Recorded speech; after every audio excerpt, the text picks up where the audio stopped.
속옷에 갑작스럽게 이렇게 피가 보였을 때 이것이 정상 생리인지 아니면 다른 부정출혈이나 하혈인지 이거를 구분해야 되는데요. 오늘은 이것을 한번 알아보도록 하겠습니다. 안녕하세요. 자궁지킴이 이재성입니다. 보통 여성이 속옷에 피가 보였다고 할 경우에는 정상적인 생리일 수도 있고 그렇지 않은 경우를 구분해야 되는데요. 보통 정상 생리라고 하면 배란이 되고 임신이 되지 않았을 때 2주 정도 지난 다음에 생리를 하게 됩니다. 그래서 생리 정부 증상과 더불어서 출혈이 보이게 되고 이 생리일 경우에는 보통 2에서 1주일 그리고 양은 20cc에서 80cc로 요구르트 반병 정도가 보이는 게 보통 정상 생리인데요. 이거와는 다르게 예를 들면 예기치 않게 생리전 증후군이라든지 이런 기간이 안 맞은 상태에서 피가 보일 때는요. 생리 말고 다른 어떤 원인에 의해서 출혈을 하는지 확인을 해봐야 되는데요.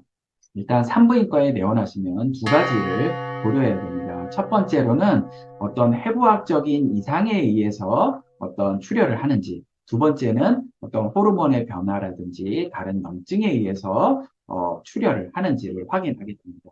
첫 번째로 초음파를 통해서 어떤 해부학적인 이상, 즉 자궁 안쪽에 금종이 있거나 자궁 어떤 성근증이 있거나 아니면 난소에 망종 같은 게 생기면서 그로 인해서 하혈을 하는지를 첫 번째는 구분해야 되고요.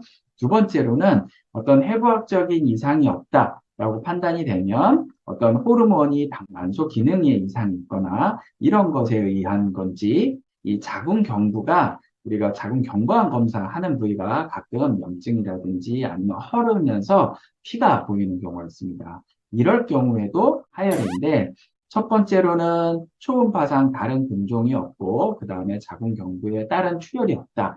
그러면 호르몬의 변화, 부정출혈이라 판단을 하고 만약에 출혈이 많지 않다라고 하면 그 다음 생리라든지 정상적인 경과를 보고 판단할 수가 있지만 출혈이 너무 많다라고 하면 일단 호르몬 치료를 통해서 이번 출혈은 멈춘 다음에 그 다음에 또 다른 출혈을 하는지 확인을 해봐야 되고요. 근종이나 성근증 그리고 이것이 굉장한 과다 출혈을 야기한다라고 판단이 될 때에는 근종이나 성근증에 대해서 우리가 비侵습적인 하이포 치료를 통해서 어떤 수술 없이 치료를 하는 방법도 고려해 보시면 좋을 것 같습니다. 오늘 영상이 도움이 되셨기를 바랍니다.